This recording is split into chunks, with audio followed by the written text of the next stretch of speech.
Hi guys, today we're going to talk about variables and expressions, and the I can statement we're working on is I can determine the answer to expressions when given the specific value of a variable.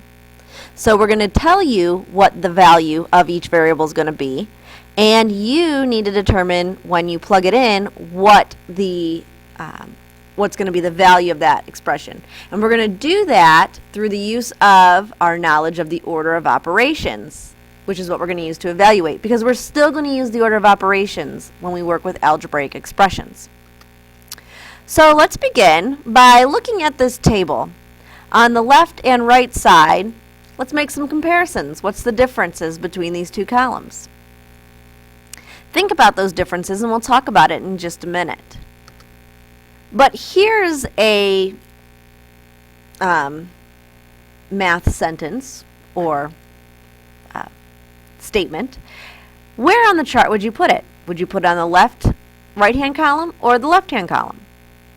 If you guessed left, you were correct. Let's look at another one. Where would you put this sentence or statement? In the right or on the left? If you guessed right, you would be correct.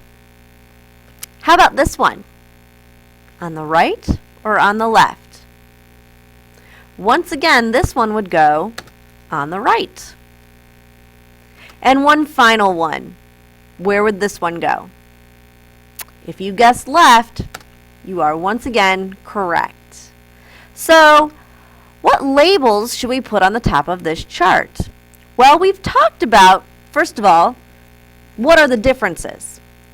You may have noticed that on this side, the left side, there are no equal signs, but on the right side of this table, there are equal signs in every single sentence or statement that we have here. That is how we will categorize our two columns. On the right side, we have expressions, and you can think of expressions as fragments of a sentence. They're just the first part of it. Equations can be thought of as a full sentence because the equal sign can read as is, which would be our verb. So 5 times 6 equals 30. We could say 5 times 6 is 30. Is this an equation or an expression? If you guessed expression, you are correct.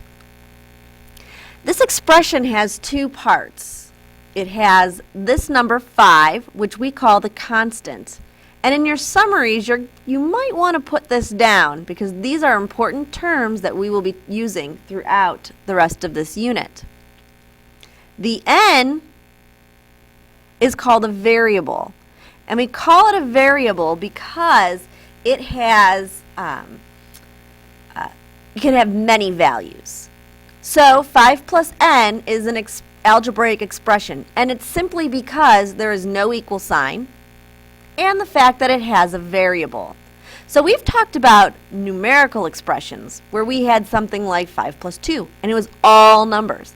But when we put a variable in there, we call that an algebraic expression, or you might also heard it the term variable expression because it has a variable. We don't know how much it's worth, and we never will know how much it's worth because we don't know what n is worth. And since there's no equal sign, we have no way of figuring out what n is worth.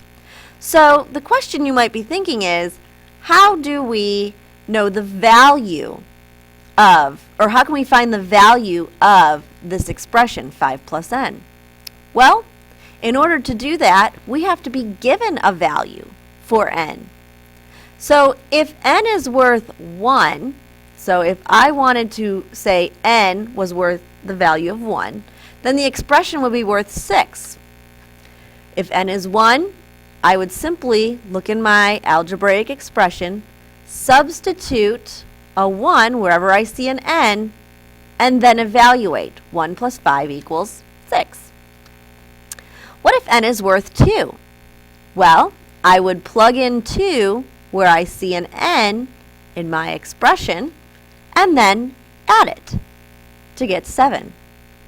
What if n is worth 3? Once again, I would put a 3 in where I see n in my expression, and then add 5 to get 8. N is called the variable because it can change or vary. 5, as we mentioned, is the constant because it always stays the same. That part of my variable expression, if you've noticed, doesn't change. But the n part, that did change. It varies. So a variable is something that changes. Let's look at this problem. Each month, Mr. Dunlap takes his spare change and deposits it in the bank. And each month he saves $25. So, in month 1, if he saves $25 every month and puts it in the bank, what would be the amount of money he has saved? Well, to do this, we would look at our algebraic expression, $25 per month. If he only saved 1 month, that would be our M. We would be thinking, okay, well, what is 25 times 1? And you would get 25. In month 2, you would have to think, what is 25 times 2? Because now I'm making the value of M2, so I substitute it where I see M in my algebraic expression. And 25 times 2 is 50. For month 3, I'd do the same thing. I take 25 and multiply it by my M, in this case is 3, to get 75. You might notice in this table there's also a pattern. Each month, there is an extra $25 being added on. So in this example, M is considered the variable because the number of months changes as time passes. But I'm not adding the same number to M each time. So 25 can't be called a constant.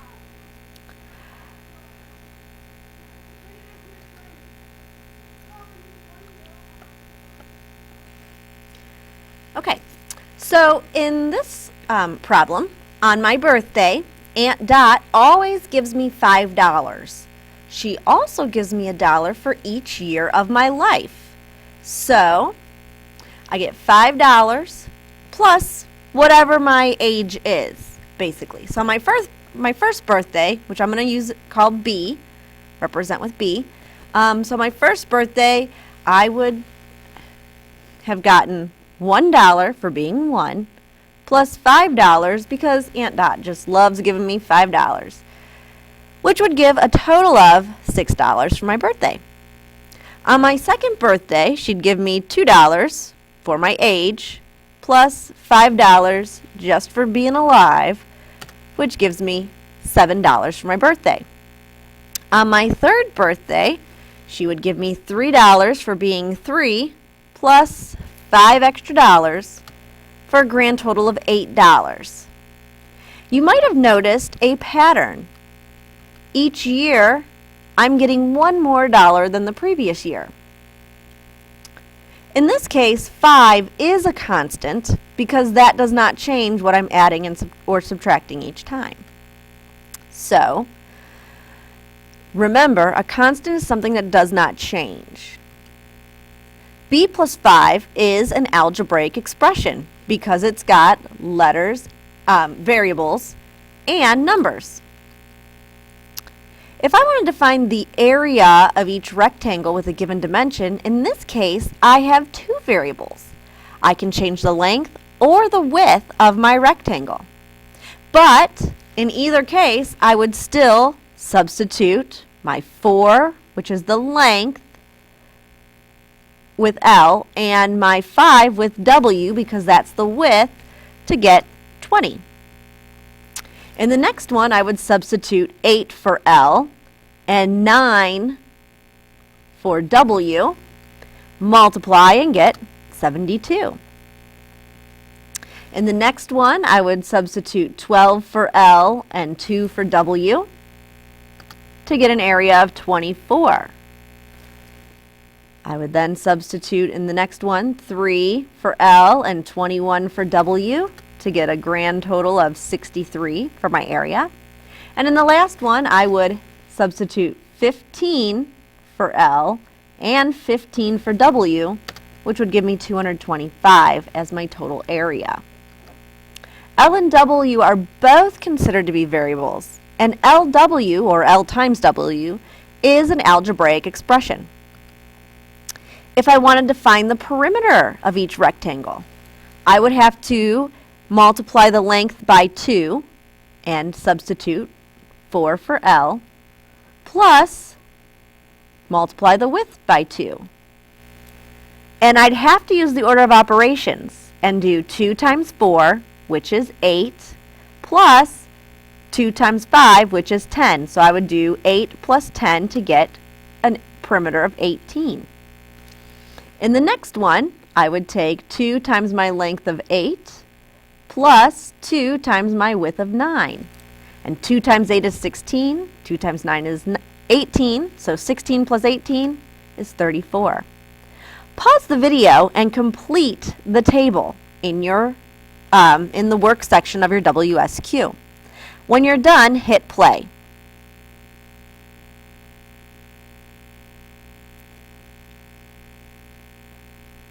Okay, let's check our answers. For the last 3 problems, you should have gotten 28, 48, and 60. Let's continue. Again, L and W are variables. 2L plus 2W is an algebraic expression. And as we spoke about in class, it has 2 terms. 2L is one of the terms, 2W is another term. So go ahead, pause the video, and complete this table in your in the work section of your WSQ. Now here we've got an exponent. So that means when I plug it in, I'm going to take 1 squared plus 10. And 1 squared is like saying 1 times 1. And 1 times 1 is 1, plus 10 gives me 11. When I go to substitute 2, I would have 2 squared plus 10. And 2 squared is the same thing as saying 2 times 2 plus 10. And because of the order of operations, I need to multiply first or take care of those exponents first. Go ahead and complete this table in the work section of your WSQ.